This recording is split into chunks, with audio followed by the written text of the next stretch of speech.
Hello, I'm Dieter Scherer, fee-only certified financial planner and founder of RealizeYourRetirement.com. In this video, I will dive into the Allianz MasterDex X annuity with the Simple Income 3 rider. As I said, I'm a fee-only financial planner, so even though I'm educated about annuities, I do not sell them because I only earn fees directly from my clients and not commissions from selling products. So today we're going to take an objective look at this annuity. First, we'll look at its structure, then we'll test it historically, and then we're going to look at how it fares with 1,000 potential simulations and compare those results to other types of investments. Before we get started, please read these disclosures about the annuity. And I'm just going to leave this up here for a second. Please pause it and carefully read it, and then we can continue with the annuity review. The Allianz MasterDex X is a fixed index annuity, which means it has a formula that is linked to one of the following indexes: the S&P 500, the S&P 500 Select, the NASDAQ 100, the Euro Stoxx 50, a blended index that is comprised of the Dow Jones Industrial Average, which makes up 35% of the index, 35% Barclays Capital US Aggregate Bond Index, 20% Euro Stoxx 50, and 10% Russell 2000. A lifetime income rider is also available for an additional fee of 0.95%. The rider for the MasterDex X that I'll be reviewing today is called the Simple Income 3 rider. Now, most investors will be purchasing this annuity for the lifetime income benefits, so this will take center stage in the annuity review today. Additionally, we will be using the S&P 500 data because the data is widely available and it has the longest record of historical returns. And also, like most fixed index annuities, the MasterDex X offers a guaranteed value so that you cannot lose the money that you invest into it. The MasterDex X has a 100% participation rate. And so, what is a participation rate? Basically, a participation rate means how much of the percent change of the index value is used in the crediting methods. At the end of the day, these numbers don't mean much on their own and are mostly marketing. And why do I say that? Well, 100% participation sounds like you receive 100% of the change in the index to your account. But in actuality, you don't. It just means that you'll use the full percent change in the crediting methods. It doesn't really matter what numbers go into the crediting method formula. What matters is what comes out. You see, the insurance company can always adjust both the participation rate and the caps on the crediting methods to make the entire formula more or less generous. For example, if you have two methods, one has a 100% participation rate and the other has a 50% participation rate. With the 100% participation rate on the top, you'll have a bigger number going into the crediting methods, 5% versus 2.5%.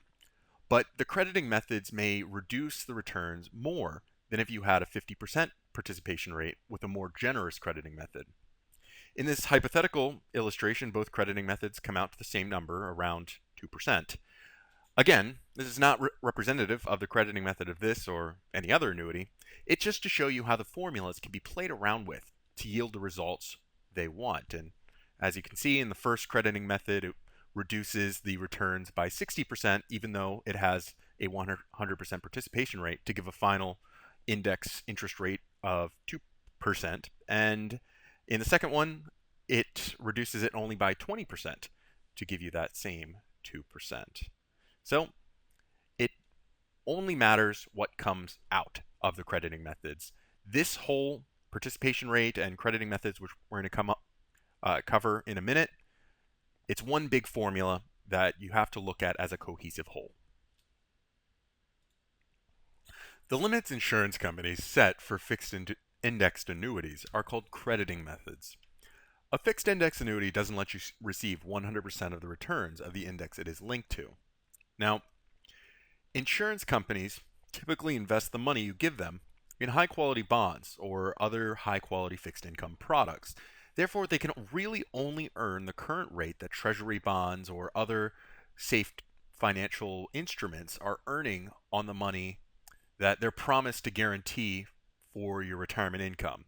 So if the insurance company only invests in bonds, and it paid out stock-like returns, it would quickly run out of money because its liabilities, the guaranteed income it's supposed to pay out to you, would rise much faster than it was earning money in its account.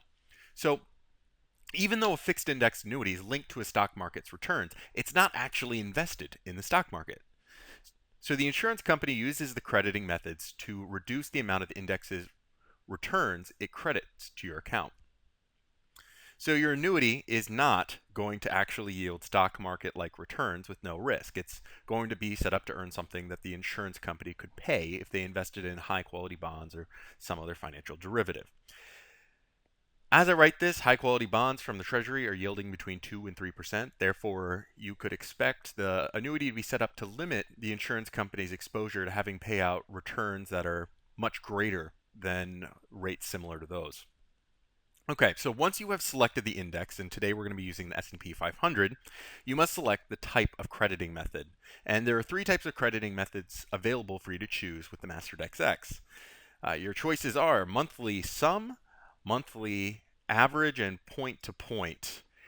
Each type of crediting method has a different way of reducing the returns of the index, so you must choose which you think is best. I'll go through each of them on their own slide, and then later we'll look at the actual calculation of them. But first, I want to clear something up. The crediting methods used in this annuity look at the change of the value of the index, not the returns of the index. Unless an index is specifically marked as a total return or gross return index, the index does not take reinvested dividends into account.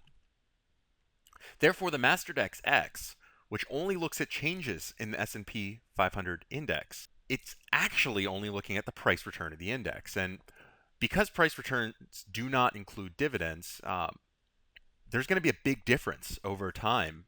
Here's the price return of the S&P 500 index versus the total return from January 1926 to December 2013. And as you can see, there's a 4.2% difference between these.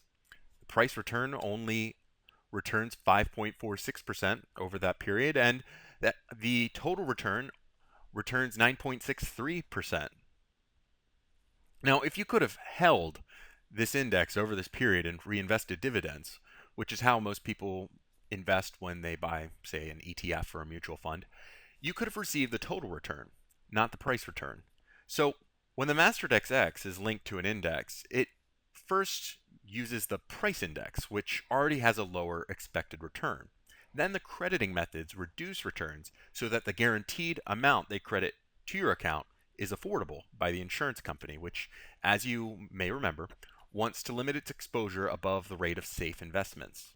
Okay, so here we have monthly sum crediting.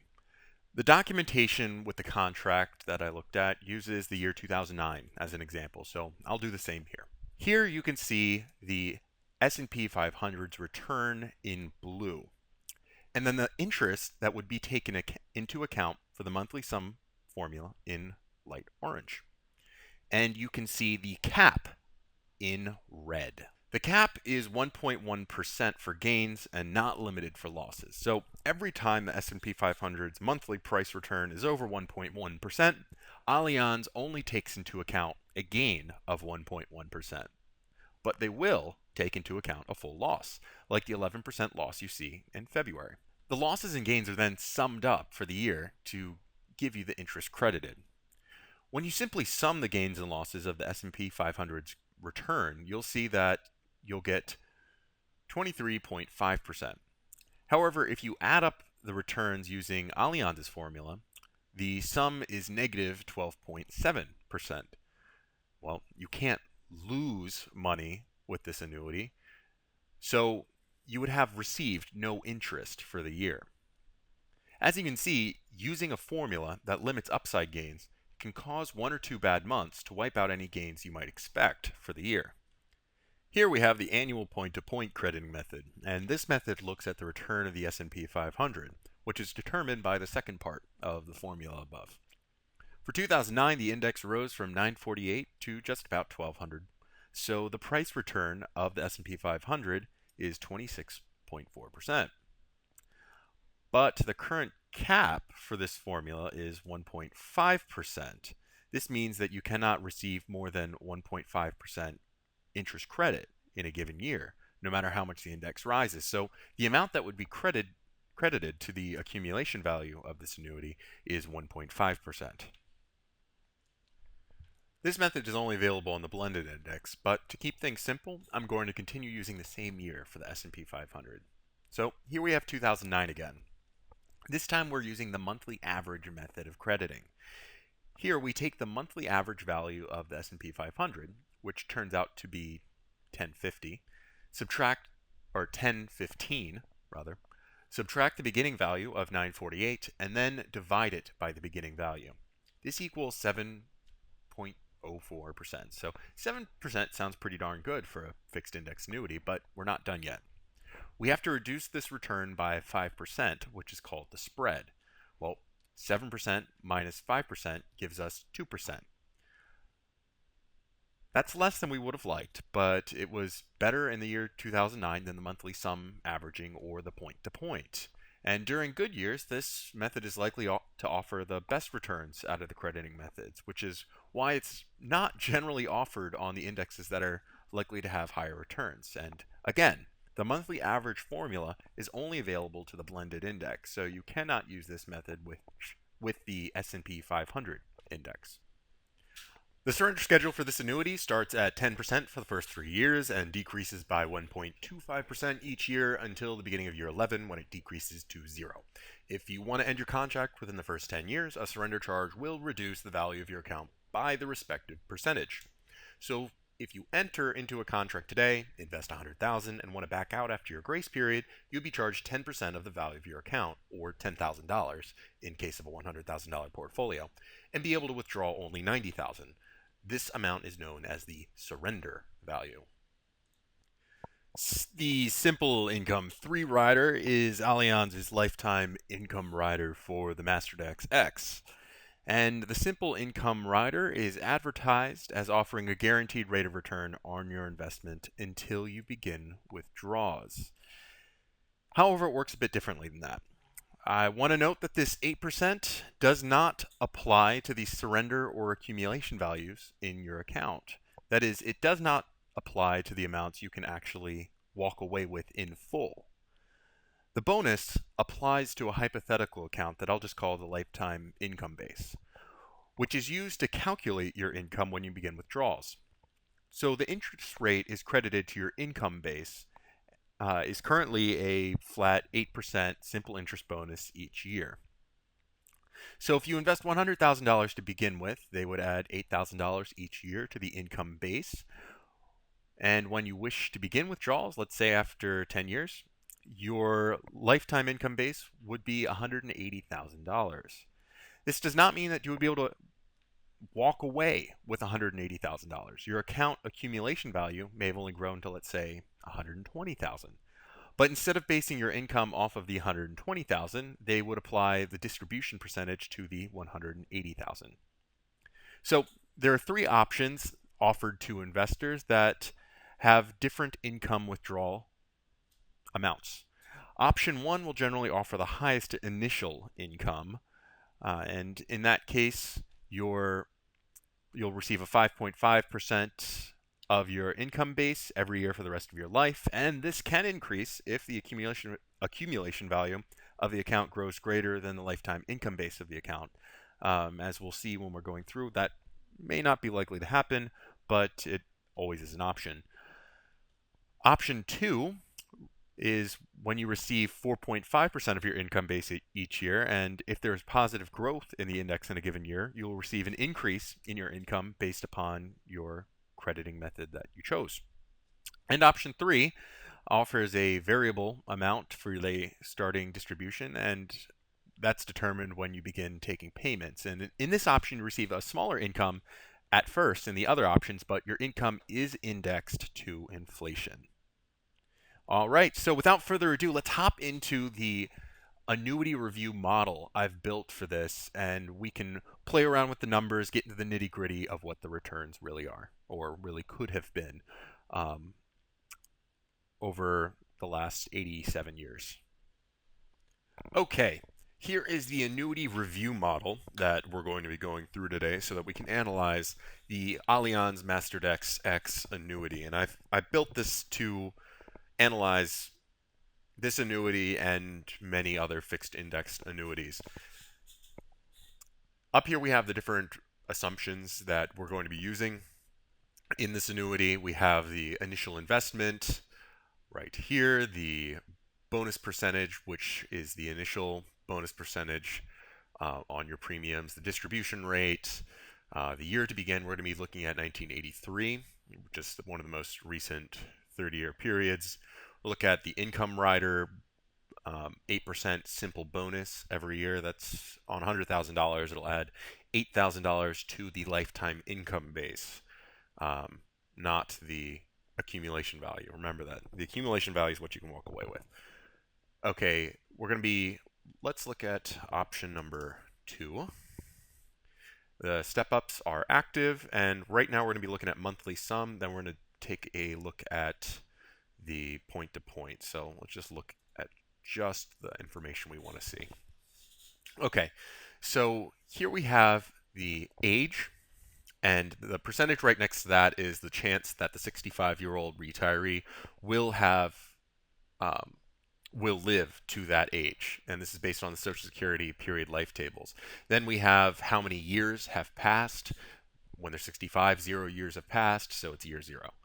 The lifetime income base is the hypothetical account that the income is calculated off of. You cannot walk away with any money from this account, this income hypothetical base. This is what the $8,000 or the 8% bonus is applied to, and this is what the income is calculated off of.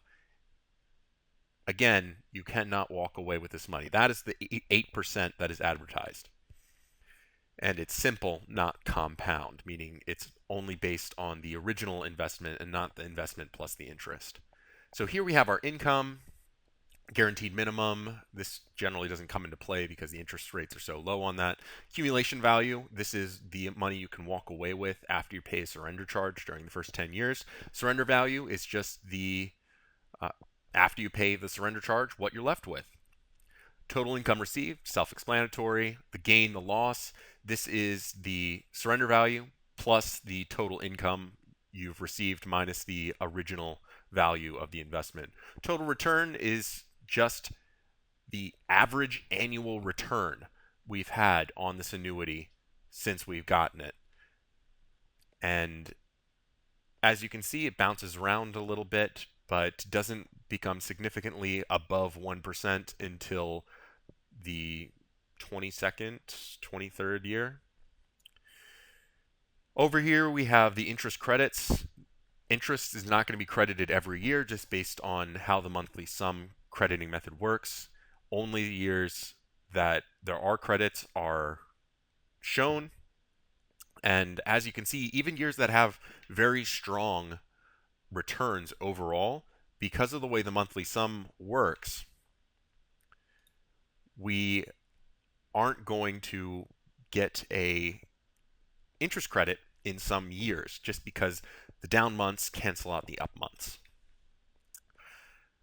Net total income, this allows us to say when the break-even age is, and this is essentially saying I've given them $100,000. What have I gotten in return so far? So at first this is negative, and then it slowly becomes more positive as the income and time goes on. So once the income starts, it starts becoming more positive, and then after 10 years after the income starts, we have a break even where we're no longer trying to just get our original investment back. We're no longer seeking a return of our investment. We're now seeking a return on our investment. So it takes 21 years to get back our original $100,000. After that point, we are going to start seeing more returns from the annuity. And even during this great time period to own investments from the 80s to today, or to the end of 2013 rather, where you would have had the upside of many bull markets and then the crash protection, the annuity only did around 3.6%. And that's just because of the way the crediting methods work. And recently, Allianz tightened up on those crediting methods, reducing them from their previous levels. But just wanted to show you, even during a strong period like this, you can't expect as much upside as is advertised. And once you get your head around that, then you can start evaluating this in a more level-headed fashion. And with option 2, which is what we're looking at right now, which allows you to grow your income based on the interest credits, most of the time we're going to have that bonus 8% per year as the primary driver of the growth in the income base. A lot of the time, not a whole lot happens in the accumulation value just because the interest credits are so small. And then you rely on that to create your initial withdrawal value. And then we get small bumps up due to the interest credits to the income base as time goes on. But the accumulation value is not likely to grow in most scenarios. So this isn't a very good vehicle for growth. The inflation adjustment over here does not come into play for option 2, comes into play for option 3. So like I said, let's just look at point to point. So point to point, because it's capped at 1.5%, doesn't offer a whole lot of returns each year. As you can see, our return actually goes down because we don't have those higher earning years. And even though it offers more consistent credits to the account, so the return decreased from 3.6 to 3.25. And next, let's look at some of the historical returns. So we've looked at it in one period, but whenever I look at an investment, I want to see how it did over multiple historical periods, and then I want to see randomized trials. And we're going to be looking at both of those today. So let's look at the historical periods first, and we're going to compare each of the different options. So this is just, I wanted to show you some of the behind the scenes. This is how it's calculating every single different year. And then we're going to look at the difference between nominal, which is the return you would see, say the 3.6% return. That means nominal. That means before we take inflation into account. But to standardize everything, because different time periods have different rates of inflation, we're going to remove inflation out of them, which will give us the real dollar terms in terms of how much we earned in excess of inflation. Okay, so let's look at the summary. All right, so let's compare each of the 3 different options that we have in this annuity. Just want to point out, option 1 is the straight withdrawal value after you start your income. The income that you receive can only be bumped up by increases in the accumulation value of your account. There will be no outside interest credits. And as we saw, that's unlikely to happen with the low crediting rates.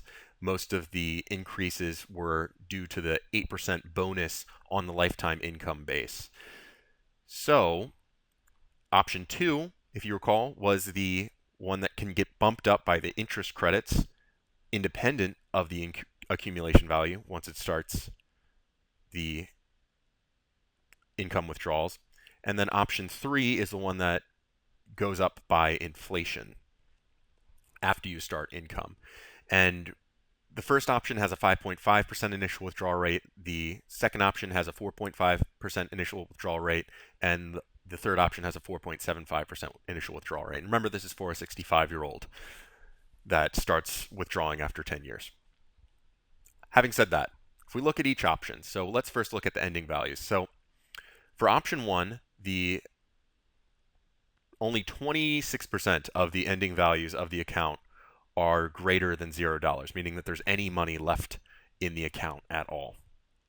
The other 2 don't have anything left in the account. They're just relying on the guaranteed income rider after 30 years. So you can't really expect to have any other income, to have any withdrawals in excess of that guaranteed amount. The total return, option 1, almost all of the returns are lower than inflation. So it doesn't even beat out inflation. It has a 0.71% as its median and an optimistic return of 0.83%. Option 2, 59% of its returns are greater than average inflation, which is better. So, but we're still looking at really low rates, so 3.3%, 3.5%. And the total return on option 3 is better than the other two. 100% of the time it beats out inflation, which is a low benchmark for one, but 4.6%, nothing really to write home about, but uh, it's far better than the other options, and is the median, and 6% is its most optimistic um, situation, one of the more optimistic. So what I like to say, or what I like to do, like I mentioned, is to standardize everything across different scenarios and look at, okay, let's look at the returns this would have given us after inflation is taken into account. Option 1, again, almost all negative after you take inflation into account. Option 2, the median is lower than inflation, and only about 41% of returns are greater than inflation, meaning greater than 0%, because we're looking at it on a real basis. And optimistically, we could look at a 1.1% rate of return over inflation. And then the third one, option 3, which is the inflation protection one, does, in most cases, in the average scenario, it does 0.9%. In the best cases scenario, 2.5%. And again, I don't want to leave out the pessimistic scenarios because those are important to look at. I mean, in pessimistic scenarios, for option 1, you lose 4% a year for your purchasing power. Pessimistic scenario for option 2, 2% of your purchasing power. And the pessimistic for option 3, you lose 0.4%, 0.04% of your purchasing power. So looking at that, option 3 definitely offers better inflation protection, especially when we look at the ending income. So the ending income of each of these, we can see that option 3 offers the highest ending income, and it does a greater job of protecting it against inflation. These numbers right here are just taking 4.5% in this case, multiplying it by 100,000, and then inflating it using average inflation for 30 years, and then comparing that to the numbers that each of these come out as.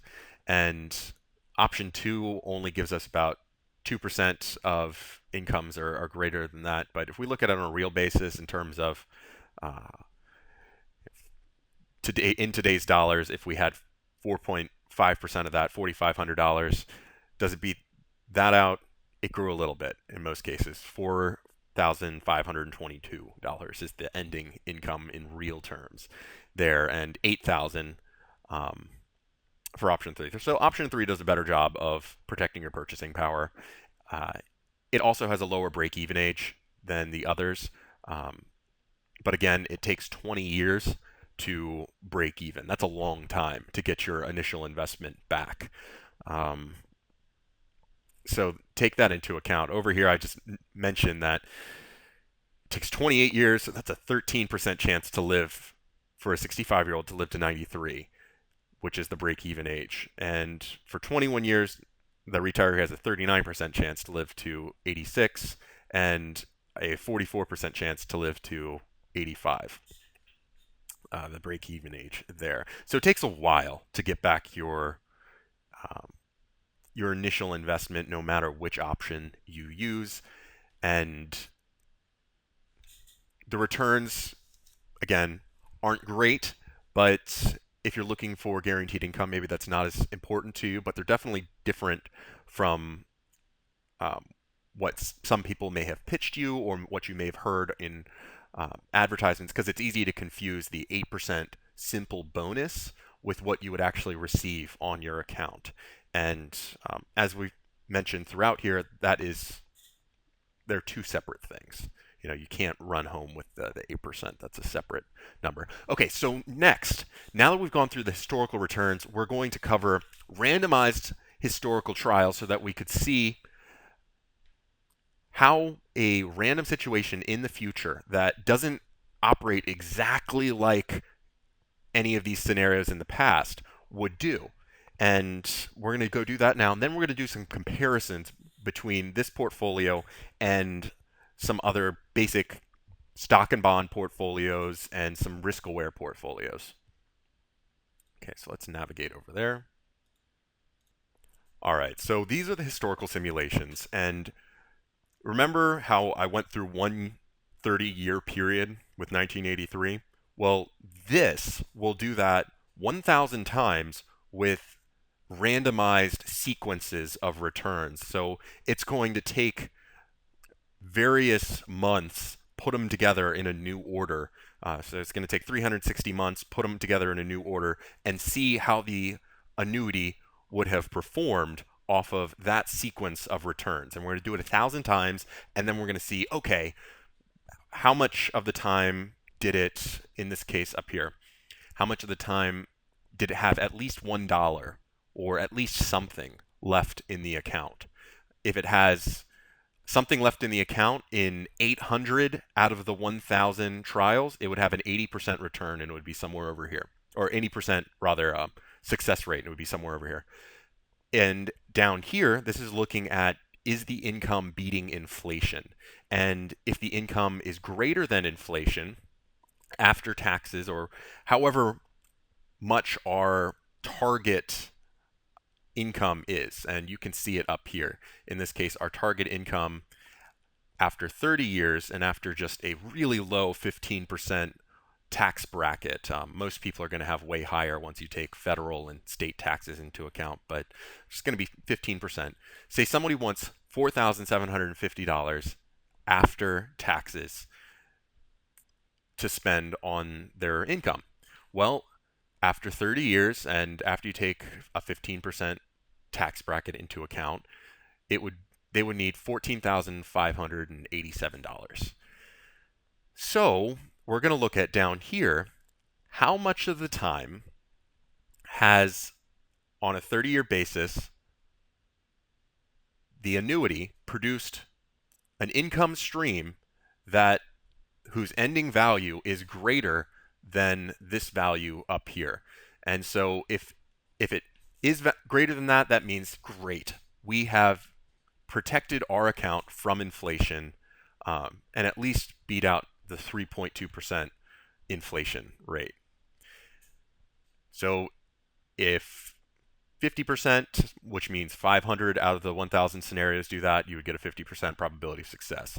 And 80% would be 800 scenarios, beat it out. To 90%, 900 scenarios out of 1,000 beat out inflation at the very least. That's not a huge goal, but it's an important goal to look at when we're evaluating these annuities. So let's check out, I'm going to ignore option 1. Let's just focus on options 2 and 3, because option 1, as we saw, doesn't really offer that much. So I'm sure most people are going to be focusing on options 2 and 3. So let's check that out first with monthly sum. And it's just going to go through and generate all of this. Okay, so as you can see, in most scenarios, we get to about the year like 13, 14 range, and then the account can no longer generate enough returns to maintain the withdrawal rate, and then it starts going down. And remember, we started withdrawing at the beginning of year 11, so it wasn't able to support those withdrawals very long. And that explains why, in most cases, we have a $0 portfolio value at the end. Okay? On average, let's just look at those. The ending income for the monthly sum for the option 2 is around $9,500. The total return is 3%. And because it's only 3%, we don't beat inflation, and we don't have anything left over at the end of it. And we'll use that ending total income to compare it to other portfolios in a moment. So let's then check point to point with option 2. So point to point actually does a little bit better across all of these scenarios, but it's still, we're only looking at a 0% probability of beating inflation, a 0% probability of having anything left over, and a 3.2% total return, which is sitting right below the average inflation over the last 100 years. So let's check out option 3 and see how that would have done with monthly sum.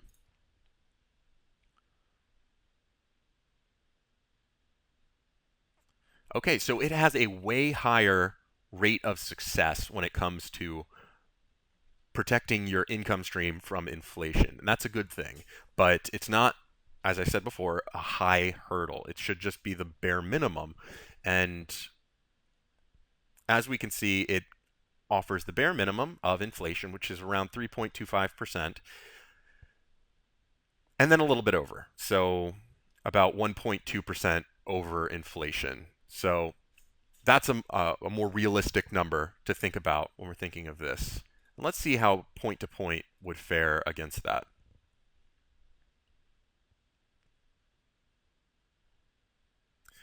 Around the same, doesn't, from what I've seen, because both point to point and the monthly sum have just such low crediting methods or crediting interest to the accounts, the entirety of the income stream seems to rely prior to the initial, prior to when you begin withdrawals, it seems to rely on that 8% simple bonus each year to hike up the lifetime income base.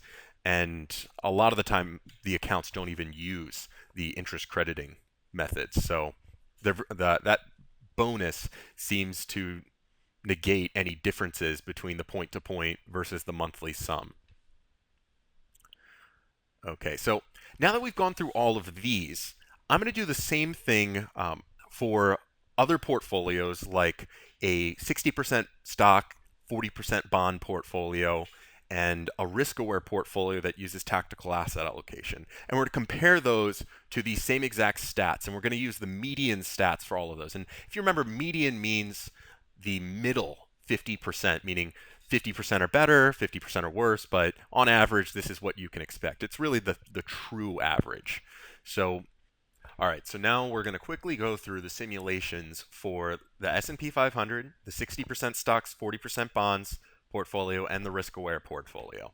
We're going to be using a dynamic income strategy, which basically looks at each year what is higher, 5% of the portfolio withdrawal, of the portfolio size, or an inflation bump that year. And in years where the distribution rate, where the 5% would be smaller, we keep our income constant. We never let it go down, but we just adjust it up as a portfolio grows or as inflation increases. And we only make adjustments when the portfolio can sustain it. It helps us create a more sustainable long-term portfolio survival. So we're going to apply this to the S&P 500 total return first.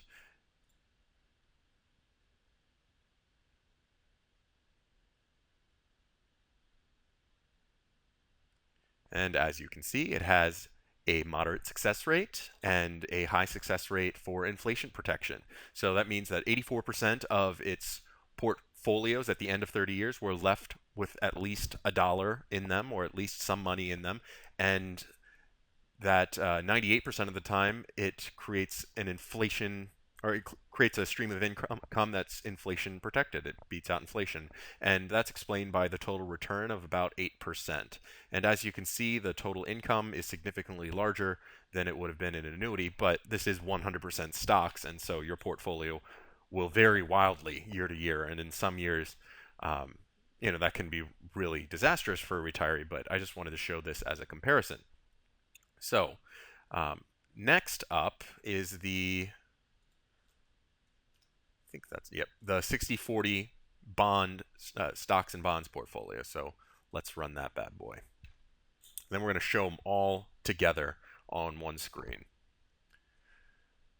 So, okay, this produces not quite as much income and a smaller return, which is to be expected, but you're going to have a less volatile income across years because you are investing more in bonds than just in 100% stocks. So we have a break-even point is 16 years. Break-even point isn't exactly applicable to a normal portfolio because you have your whole portfolio to spend whenever you want to. But I just have it on here for comparison in terms of how long it takes once you turn the income on to once you start withdrawing to get back those funds. And we have a much higher ending income, a higher surrender value, and a total return of 7%.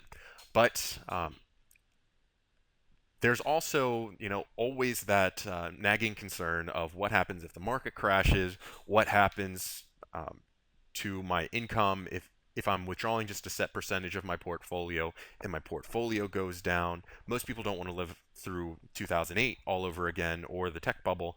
So on my blog, I've posted a free risk-aware portfolio that just goes through how you would use 5 simple rules to create a risk-aware portfolio with tactical asset allocation. And we're just going to compare that here too. And it's generally going to have a much less volatile growth and allow you to participate much more in market returns during up years. And so again, you can find more information about that on my blog, but we're just going to run through the portfolio here. And oh, hold up.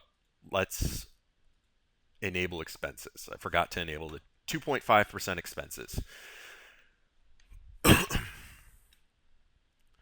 So this offers a much higher total income, a higher ending income, and better potential ending value to the portfolio. So basically what this does is just looks at 6 different asset classes, picks the top 3 that look less risky than the rest each month, and allocates your portfolio into those. Again, I have an article on the blog that I'm going to link to in this video. It should pop up in the next screen when we're comparing them. So let's hop into the PowerPoints and we will compare each of the portfolios there. All right, so here we have the simulation results from all of those different simulations we looked at. We have option 2 point-to-point, which did better than the monthly sum by just a little bit. We have option 3 point-to-point. We have the S&P 500 index, which is the largest 500 stocks in the US, just 100% allocation there. A 60% S&P 500, 40% US bonds portfolio, and a risk-aware portfolio. And the risk-aware portfolio uses a bunch of risk management techniques and momentum indicators to determine which 3 assets it should invest in out of a total of 6, including US stocks, international stocks, US real estate, small or short-term treasuries, long-term bonds, and commodities.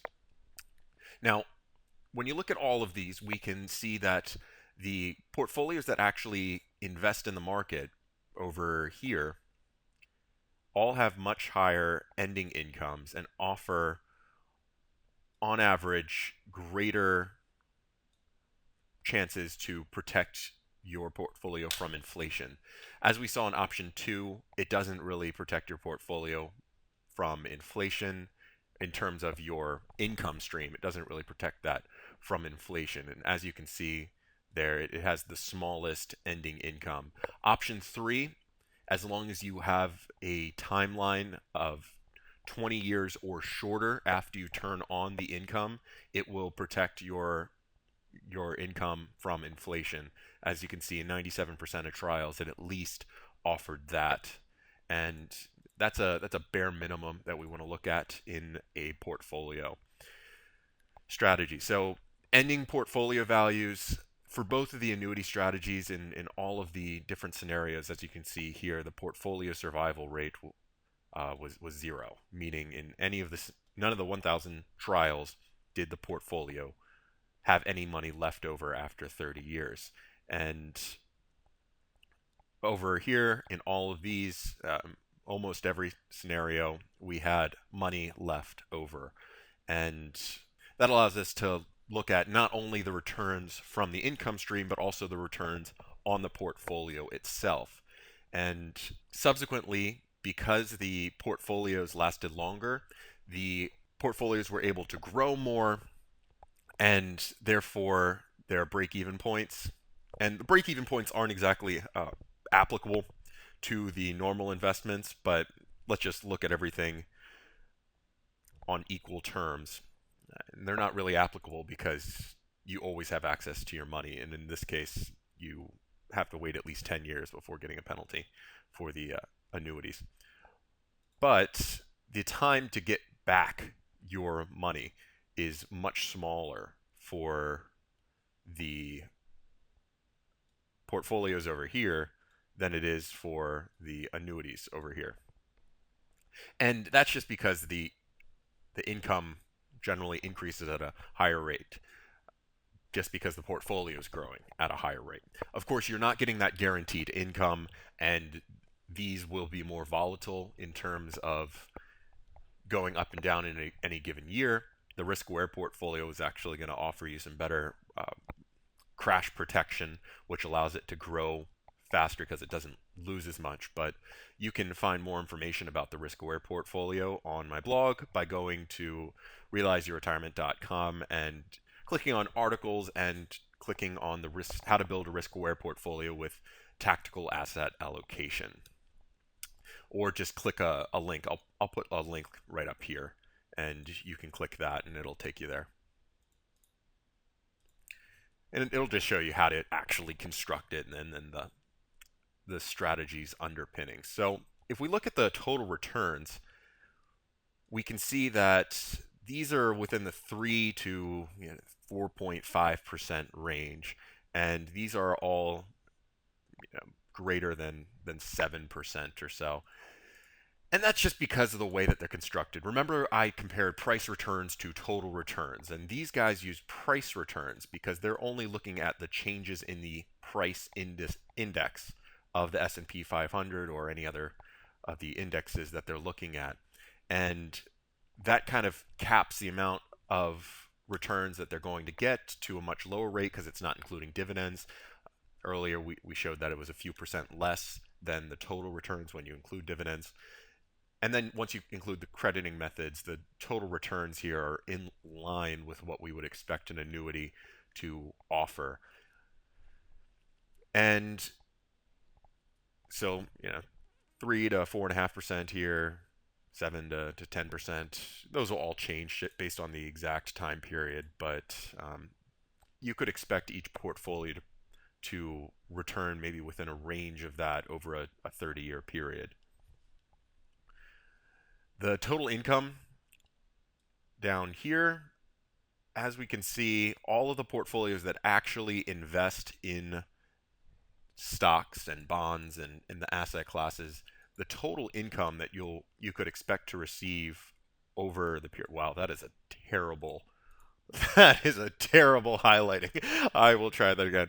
The exact amount, not the exact, but the amount of income you could expect to receive from the portfolios are much higher over here, just because they have much larger growth rates and much higher ending incomes on average than the annuity. So you'll generate more income over time, but it may not be as predictable each year. You can, of course, with bond laddering or a high concentration of bonds or something like a risk-aware portfolio, you can definitely meter that and have a much more sustainable income and predictable income because it's not fluctuating as much. But as you can see, the annuities, because they're think about them like insurance products. They're not strictly investments. They're giving you a minimum income, and you're paying for that. In this case, because of the reduced returns you could expect to receive from the price returns and then the interest crediting methods. So as long as you have all of that in mind when you're considering these annuities, I think if you do go with them, you'll be much more satisfied because your ideas will be aligned with what reality could actually bring you. I also encourage you, just like any other endeavor, to do your homework on all of this. I'm glad you're watching this. Check out some of these other more stock heavy portfolios or something like tactical asset allocation with the risk-aware portfolio. And there are numerous ways where you can manage risk beyond just annuities. And annuities can always just be a part of your portfolio. I just don't think they should necessarily dominate your portfolio. Okay, so let's move on to the next piece and we'll just wrap this up. Okay, so is this annuity right for you? Here's some reasons why you might purchase this annuity. It has guaranteed lifetime income. With the simple income 3 rider, you do get the benefits of that minimum income that won't go down. That's based on that lifetime income base, so you don't have to really worry what's going on in the market. It does have some potential income growth. You could do options 2 or option 3 that allows your income to grow even after you've turned the income on. So that is a plus. Even if the accumulation value has gone down and will no longer grow, your income could grow. And crediting rates may increase in the future, which would help results. Right now, their point to point was like 1.5%. It was 3% at the beginning of the year, but they just recently reduced it. It may go back up once bond rates go up, because annuities tend to kind of rise and fall in tandem with what's going on in the bond market. So you may want to still buy this annuity, but wait if that's what your prerogative is. And once income is turned on, as we saw in the annuity review, option 3 may help you keep up with inflation the best, and it seems to be the best option out of all of those. And so let's see what are some reasons why you may not want this annuity. And options 1 and 2 may not keep up with inflation. As we saw, option 1 falls very short of meeting most of the goals that we set out for it in terms of inflation protection or portfolio survival. Option 2 doesn't fare well with portfolio survival, neither does option 3, but at least it offered a little bit higher returns, but it still didn't keep up with inflation overall, the test that we did. Option 3 only offers inflation adjustments for 20 years. Now, a retiree may not have a problem with this, because once they turn on the income, it will only last for 20 years. And that might already be when they're 75, so that would be, and when they're like 95, so it may not be that big of a deal. But for someone that wants to hold it for a longer period of time, that's important to keep in mind. The low growth rate is one of the biggest problems with any annuity because of the high fees or the way that they're structured. And if you're looking to have both a portfolio growth in terms of having some survival, having some value left over to spend on something else or to give to your children, this probably won't be a good fit for you, because the low growth rate really hampers the survival of your assets when you're withdrawing the income from it each year.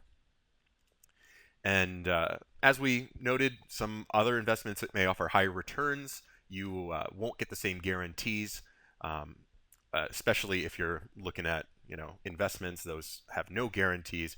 But if you're smart about how you plan things out, you can dampen risk compared to what people have traditionally experienced in the past. So take all of those pieces into consideration and evaluate whether this is a good fit for you. I'd like to offer you a free retirement income report at freeretirementblueprint.com. The report will offer you a look at your projected income during retirement under a number of different economic situations. Once you have the blueprint, you'll have a better idea of whether you'll run out of money during retirement, whether you're saving enough for retirement, and when you might be able to retire. It's 100% free, and there are no obligations or strings attached. And I, like many of you, am very busy, but if you are serious about getting your finances handled, I'm going to offer you a 20-minute financial strategy session where we'll look at your current financial situation and discuss your options going forward. It doesn't matter whether you would like to work with me or just get a second opinion on your current situation, but I only offer a few of these each week and they fill up fast. So if you're serious about getting your finances handled, I'm happy to help. So go to freeretirementblueprint.com and plug in the promo code AMDEX15. That's AMDEX15 to the form on the page, and you'll get access to this offer. If you'd like to learn more about the basics of finance or see other annuity reviews, Watch the videos below in the Annuity Review series or the Foundational Finance series. If you'd like to learn more about retirement planning and investing, sign up for my free course, Retirement Planning Academy, by visiting realizeyourretirement.com.